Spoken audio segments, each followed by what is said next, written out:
Every school day, children across America stand, place their hands over their hearts, and pledge allegiance to a flag representing one nation, indivisible, with liberty and justice for all.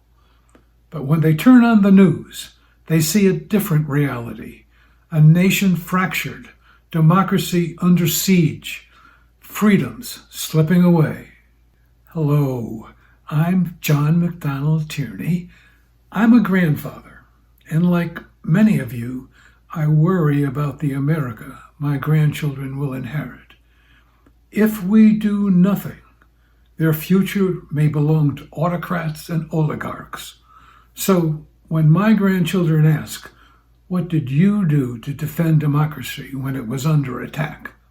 I want to be able to say, "Here's what I did."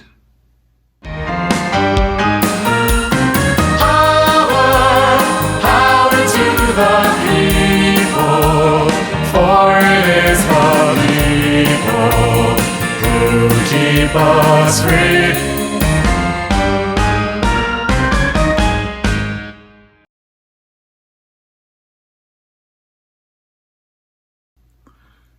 Democracy cannot survive without an informed and engaged people. Yet, fewer than 3 in 10 Americans can name 3 of the 5 freedoms guaranteed by the First Amendment: freedom of religion, speech, the press, assembly, and petition. Many believe those freedoms go too far, and many think democracy is simply voting when it is also checks and balances, the rule of law, and civil society. Without these, democracy is only a word, and a fragile one at that. Our usual response has been to march, protest, and rally. That has value. It strengthens our spirit. But let's be honest, it mostly reaches those who already agree with us. If we want to save democracy, we must go further. We must reach those who doubt, those who've been told we are the enemy because we are immigrants, LGBTQ, professors, people of color, or people of faiths outside their leaders' rhetoric. Marches alone won't change their minds, but education, dialogue, and truth can.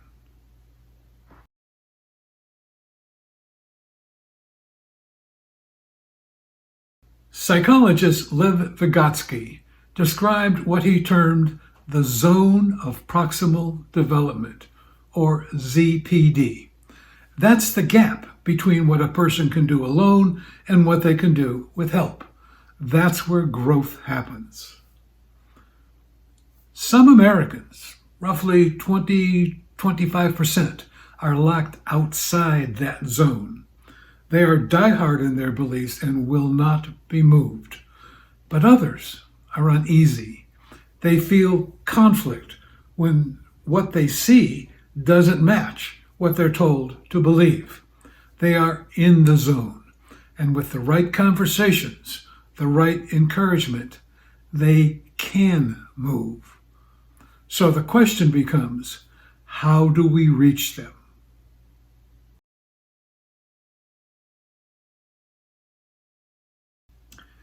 Let me share a strategy I used throughout my teaching career as a professor of human development, what I call the 3 E's. The first E is engage, capture the learner's attention. The second E is entertain, hold that attention, keep them curious and open. And the third E is educate, guide them towards real understanding. That's the goal.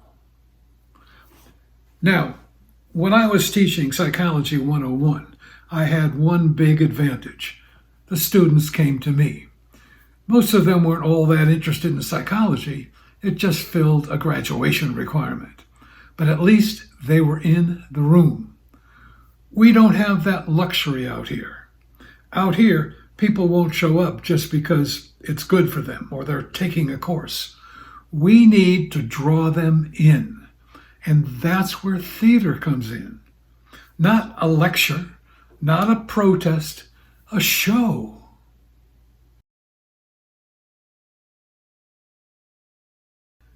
Democracy, an American musical, engages audiences with familiar characters and stories, entertains audiences with energetic and emotive music, and educates audience without lecturing. The show can be performed as a concert version with chorus and soloist, or as a fully staged production with all the magic of musical theater. However it's staged, the message is the same. It stands against oligarchies, where the wealthy few rule. It stands against autocracies, where power rests in the hands of one or a few individuals. Leaders come and go, but the forces that sustain oligarchy and autocracy endure, and those forces threaten democracies at home and worldwide. At its heart, this musical rests on a simple truth. Democracy survives only through the informed, active participation of citizens. The work reminds us that democracy is a living entity, fragile, fallible, yet capable of greatness. It challenges us to confront complacency, to recognize that silence in the face of injustice is itself a political act, and to embrace our roles as guardians of freedom. In the end, it offers both a warning and an invitation. Democracy will endure only if we choose to keep it alive. And so, I'm asking you to partner with me in our shared task, in pursuit of our common goals. Here's how you can do that.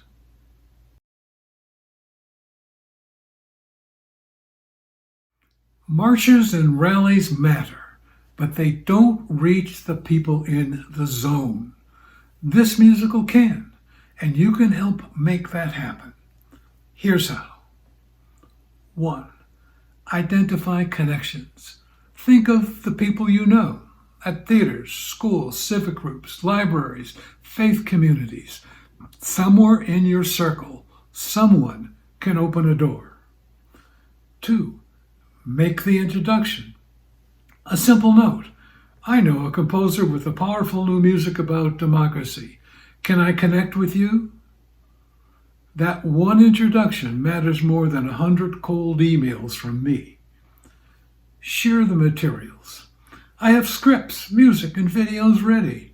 Once you open the door, I'll provide the rest. Amplify online.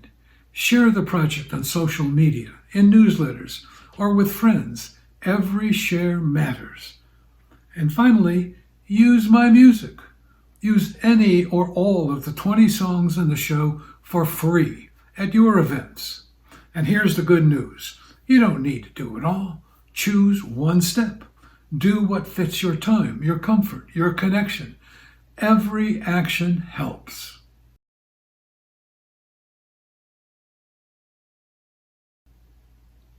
So let me bring closure, for now, by speaking simply and from the heart. We stand at a turning point. The question is not only what kind of a nation we will leave our children and grandchildren, but whether we will have the courage to ensure that they inherit a democracy. I believe we can. I believe we must. And I believe that together we will. Because in the end, democracy is not a spectator sport. It is a chorus. It needs every voice. It needs your voice. Power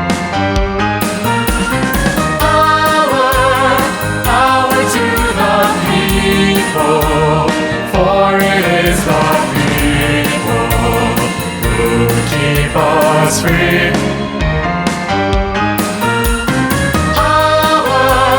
Power to the people, for it is the people who keep us free.